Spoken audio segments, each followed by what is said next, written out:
के दिन अगर शिव जी के मंदिर में पानी चढ़ाया जाए, जल चढ़ाया जाए, तो घर में विद्वत्ता का अनुभव होता है महाराज। भगवान विष्णु ने जाते हुए शिव बाबा को देखा। शंकर भगवान से, भगवान नारायण ने कहा आप कुछ कहेंगे नहीं? भगवान शंकर कहते हैं नारायण चिंता मत करो, बार के दिन अगर की दाल चढ़ा कर जाएगा, चने की दाल को मंदिर के पीछे बैठकर ओम नमः शिवाय बोलकर जो नारायण को समर्पित करेगा, उसके मनवांचित फल को मैं 3 महीने में पूरा कर दूंगा, उसके मन की कामना को मैं 3 माह में पूर्ण कर दूंगा। आज भी नियम है, चने की दाल को लेकर जाते मंदिर के पीछे बैठकर चने की दाल को लेकर ओम नमः शिवाय का जाप करते हैं। 7 बार ओम नमः शिवाय बोलकर चने की दाल वापस घूमकर भगवान विष्णु को समर्पित करी जाती है, तो 3 महीने में मनोकामना पूरी हो जाती है। उस चने की दाल का इतना प्रमाण है, इतना प्रमाण। गुड़ जोड़ता है। जितने समय अतिथि हमारे घर में रहे, मेहमान हमारे घर में रहे, जिसको हमने आरती के समय पर गुड़ दिया है, जिसको हमने गुड़ दिया है, वो पाकर आनंद के साथ में। अच्छा, कभी तुमने सुना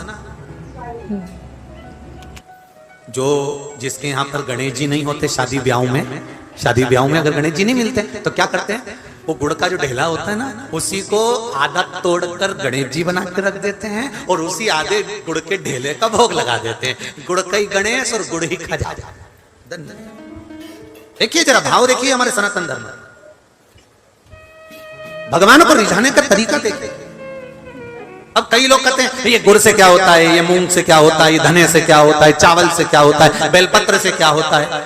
अरे भाई, समर्पित करोगे, पाओगे तो जानोगे ना।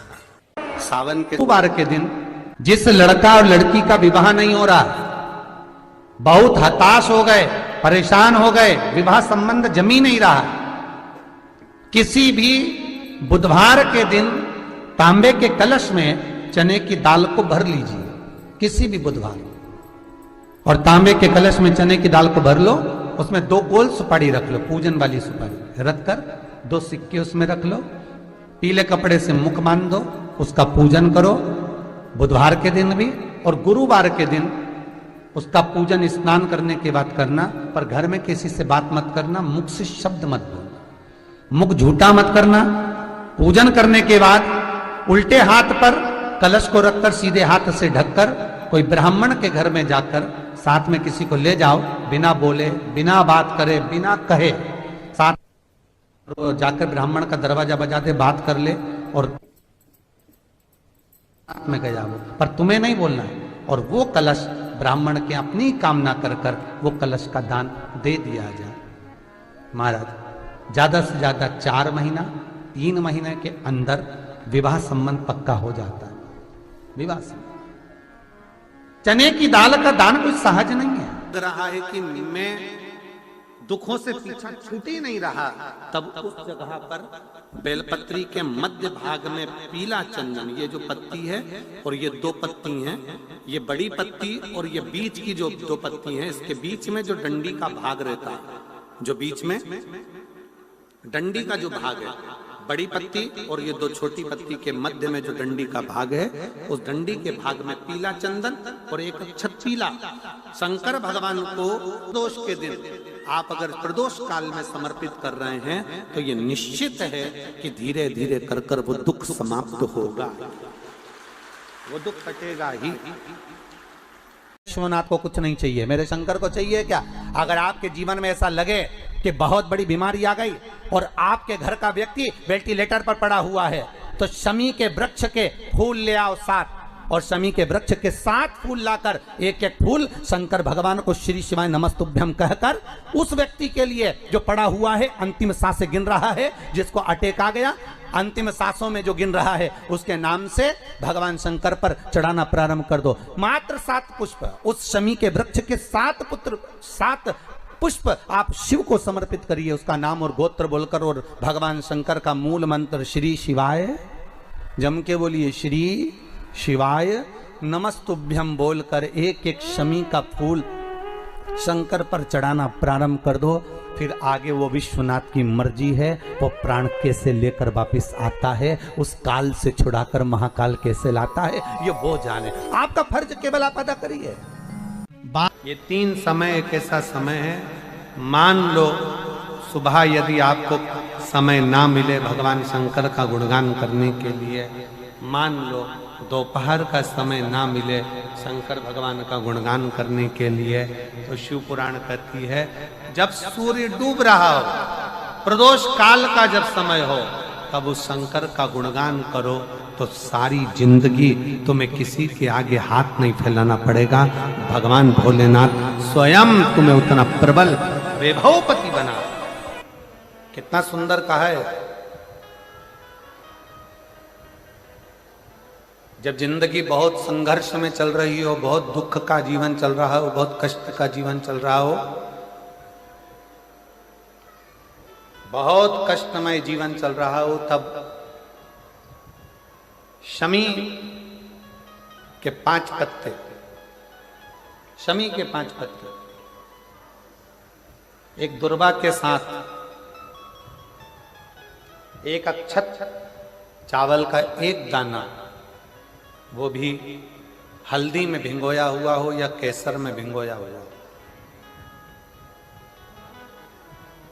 शमी पत्र 5, एक दुर्वा, एक चावल का दाना, जो दिल से हृदय से बेलपत्री के वृक्ष के नीचे पार्थिव लिंग का निर्माण कर कर मट्टी का शिवलिंग बनाकर प्रदोष काल में, मतलब शाम के समय पर शिवलिंग बनाकर उस पे जल चढ़ाकर, जो ये 5 शमी का पत्र, एक दुर्वा और एक चावल का दाना, अपनी कामना कर कर, जो दुख चल रहा है बाबा से विनय कर कर एक एक पत्ता जब समर्पित कर दे, फिर एक दुर्वा समर्पित कर दे, फिर एक चावल का दाना समर्पित कर दे और बाबा का वहीं पर पुनः विसर्जन कर दे, 3 महीना तो जाने दो, 15 दिन के अंदर वो दुख कटता जरूर है, चाहे कोई भी दुख,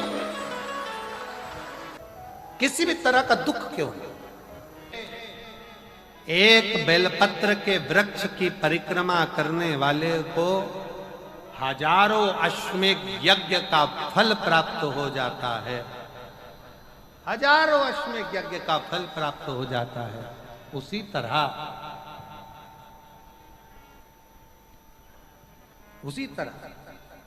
एक पार्थिव लिंग का निर्माण करने वाले को, मिट्टी का शिवलिंग का निर्माण कर कर पूजन करने वालों को 12 ज्योतिर्लिंग के शिवलिंग के दर्शन का पुण्य फल प्राप्त। जब श्री बद्रीनाथ भगवान विश्राम करते हैं, पट जब बंद होते हैं, तो मेरे नारायण के हृदय से बाहर जो लक्ष्मी जी का मंदिर है, वहां से लक्ष्मी जी को लाकर हृदय से लगाया जाता है और भगवान को एक कम्मल पूरा घी में उसको लपेट कर, पूरे घृत में उसको लगाकर, गौ माता के घृत में उसको लगाकर नारायण को भगवान शिव का स्मरण कर कर लपेटा जाता है। भगवान नारायण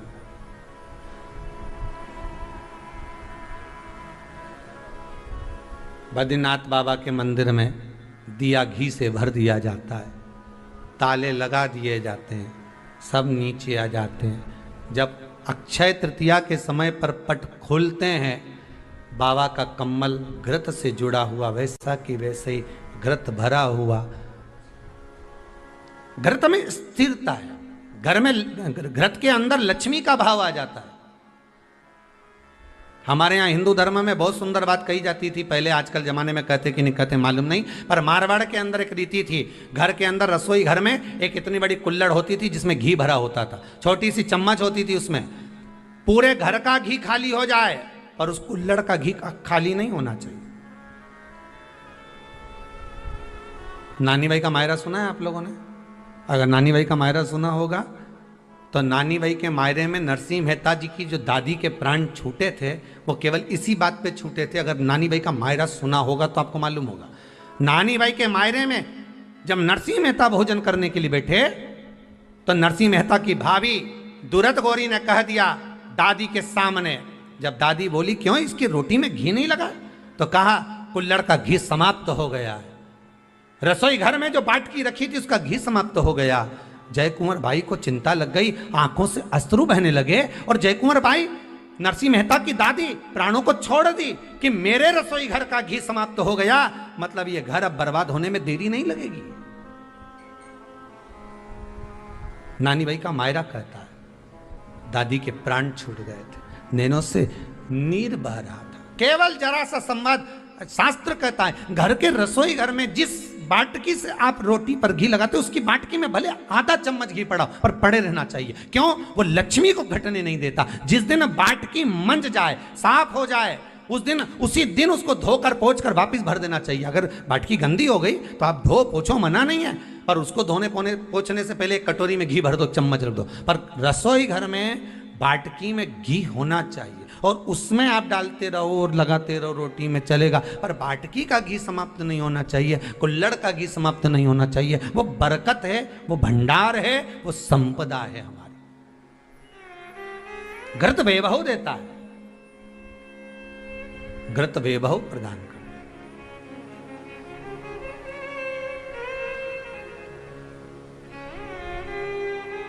घृत वैभवता देता है। कितना सुंदर कहा है।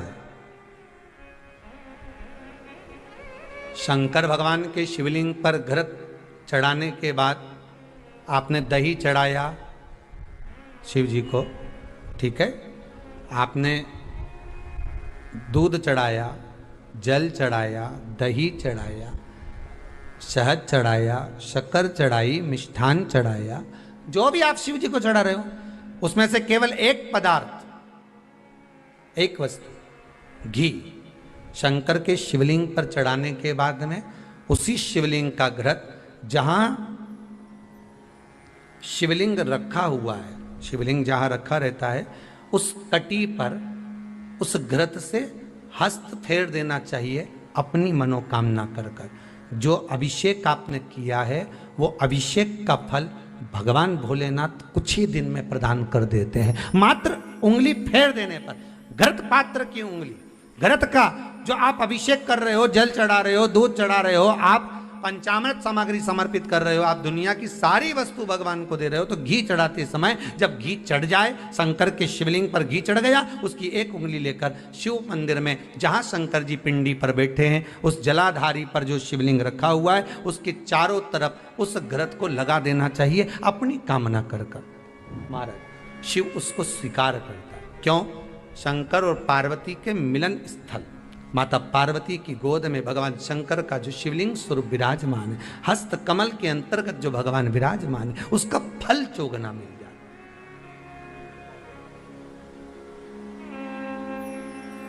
शक्तिपीठ नाम सुना है? अरे बोलो तो, जितने लोग कथा सुन रहे, शक्तिपीठ नाम सुना है? शक्तिपीठ का मतलब क्या होता है? जहां पर माता सती के अंग के टुकड़े होकर गिर पड़े वो शक्तिपीठ के रूप में निर्मित हो गए।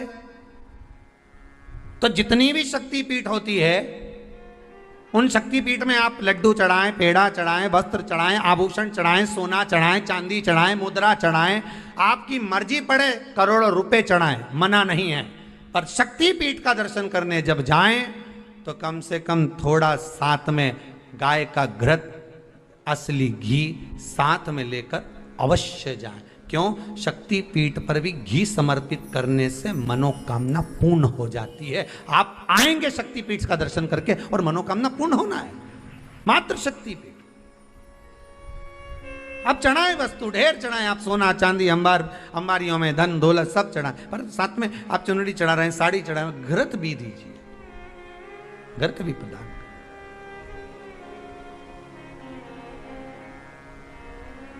घृत का दान मूल है। धर्म पत्नी से संतान नहीं, औलाद नहीं, बड़े दुखी है, बड़े दुखी। अच्छा, संतान नहीं हो, किसी नारी की गोद अगर, स्त्री की गोद अगर खाली रह जाए तो भी दुख होता है उसको कि मेरे घर में औलाद नहीं, संतान नहीं। हम कई बार कहे, आज फिर कहते हैं, ये टेस्ट भी बाद में कराना, सारी जांचें बाद में कराना। एक बार शंकर का भजन कर कर देख लो, सब जगह से अगर हार जाओ और सारे रिपोर्ट आपकी आपने सब दूर दिखा ली, तो एक बार शंकर पर भरोसा कर कर तुम रुका जी का नाम लेकर सफेद आंकड़े की जड़ को शिव जी पे से रजस्वला धर्म के 7वें दिन 21 बार घुमा लो। नाम गोत्र बोलकर कमर में लाल धागे में बांध लो। पीपल के पत्ते शिव जी को चढ़ाओ, उठाकर लाओ। उस एक पत्ते को रात्रि को गाय के दूध में उकालो और उस दूध को दोनों पति पत्नी पियो। साथ रहिए, समय आएगा, बाबा चाहेगा तो 3 या 4 महीने में गर्भ ठहर ही जाएगा। सारे डॉक्टर को दिखा लिया अपनी जगह, टेस्ट भी करवा लिया अपनी जगह, पर एक बार प्रयोग, और वो विश्वास रखकर करना पड़ेगा। शंकर पर जो भी कार्य कर रहे हो आप, जो उपाय कर रहे हो आप, शिव का स्मरण कर, भगवान पर अगर विश्वास रखोगे, भरोसो दृढ़ इन चरणन कहो, श्री वल्लभ नख चंद्र छटा बिन सब जगह माही अंधेरो। अगर भरोसा है तो शंकर है, और भरोसा नहीं तो शिव कहां से। विश्वास लेकर अगर आए हो तो काम तो होगा। ये लोग काशी से आए हुए हैं, विश्वास लेकर ही तो आए होंगे कि हम जाएंगे शंकर की कथा में तो बाबा कृपा जरूर करेगा। कई लोग यहाँ पर बैठे हुए हैं जो विश्वास लेकर आए हुए हैं, दूर दूर से आए हुए हैं, केवल विश्वास लेकर कि भगवान कृपा करेगा किसी ना किसी रूप में, मुझे विश्वास है कि बाबा मेरी सुनेगा। और फिर कहता हूं, कथा में अगर आपने मन लगा लिया, भले टीवी चैनल के माध्यम से श्रवण कर रहे हो, भले मोबाइल के माध्यम से श्रवण कर रहे हो, भले पंडाल में सुन रहे हो, बाबा से अगर दिल से आपने अगर कह दिया तो 3 महीना बहुत होता है सब कामना पूरी होने के लिए। मेरा बाबा आपको कुछ ना कुछ दे ही देता है, बस आपकी रुचि के अनुसार सुख प्रदान कर ही देता। आप उस पर विश्वास, भरोसा, भटकना नहीं है हमको। जिस नारी का रजोधर्म के अंतर्गत नारी को जो परेशानियां होती हैं, कोई के 8 दिन पहले, 4 दिन पहले, 3 दिन पहले कहीं ना कहीं रजोधर्म के अंतर्गत जो बीमारियां होती हैं, उसके लिए महाराज 7 चने की दाल के दाने तुलसी महारानी के सामने कटोरी में रखकर तुलसी के 3 पत्ते उसमें डालकर अपनी मनोकामना कर कर तुलसी में 3 बार जल छोड़कर वो तुलसी और वो चने की दाल ले जाएं और उसको धीरे धीरे कर कर एक एक कर कर सुबह शाम दोपहर में उसको खा लीजिए। रजो धर्म से जुड़ी हुई परेशानी समाप्त। कोई सहज नहीं है महाराज। चने की दाल को स्वर्ण दान का भी भाव कहा गया। हमारे हिंदू धर्म में चने की दाल को स्वर्ण दान भी करते हैं। जो व्यक्ति स्वर्ण दान नहीं कर पाता वो चने की दाल का दान कर देता है, तो स्वर्ण दान के बराबर मान्य है महाराज। फिर निवेदन करा, चने की दाल का व्याख्यान वर्णन फिर किया गया।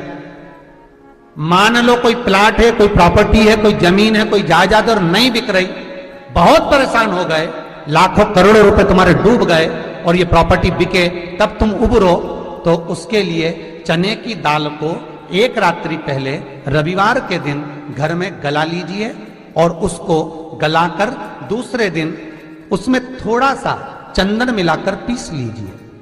पर पीसना आपको मिक्सर में नहीं है, पीसना आपको सिलवट्टे पर, चकोटी पर, जो आपके यहाँ उससे उसको पीस लीजिए। और पीसने के बाद उसमें थोड़ा सा दूध मिलाकर शिव मंदिर में जाकर शंकर भगवान के शिवलिंग का सोमवार के दिन लेपन करिए। लेपन कर कर अपनी कामना कर कर शिवलिंग पर 3 उंगलियां लगा लीजिए महाराज, अपनी कामना कर कर। जो 3 उंगलियां आपने लगाई है, उंगली हटाते समय चंदन के लेपन को जो लगाया आपने, चने की दाल का लेपन, स्वर्ण का लेपन, उसको हम कहते हैं स्वर्ण लेपन, उसको लेकर आ जाइए महाराज। उसको थोड़ा सा लेकर आ जाओ, एक किसी भी फूल में उसको लगाकर जो जमीन, जो प्रॉपर्टी, जो जगह बेचना है वहां पटक दीजिए महाराज। उसके ग्राहक आना चालू हो जाएंगे और वो प्रॉपर्टी शीघ्र बिक जाएगी। अपनी कामना के अनुसार बिकेगी कि कितने में आपको बेचना, अपने अनुसार। महाराज चने की दाल स्वर्ण दान के बराबर है। चने की दाल को सहज नहीं समझा जाता, गुरु भक्ति के लिए बहुत मूल है। माताएं कई बार पीले गुरुवार करती हैं या केले के पेड़ के नीचे पूजन करती है तो चने दाल समर्पित करती है। क्यों करती है? उसका भाव है स्वर्ण दान के बराबर, मनवांचित फल की प्राप्ति के लिए, मनोकामना के लिए। जिस जमीन में फसल कम होती हो, जिस जमीन में प्रॉपर्टी के अंतर्गत कहीं लाभ नहीं मिल रहा हो, जो कई लोग वो जमीन की दलाली का काम करते हैं ना, जमीन बेचवाते हैं, खरीदवाते हैं और कोई लाभ ही नहीं मिल रहा, कई दिनों निकाल दिए,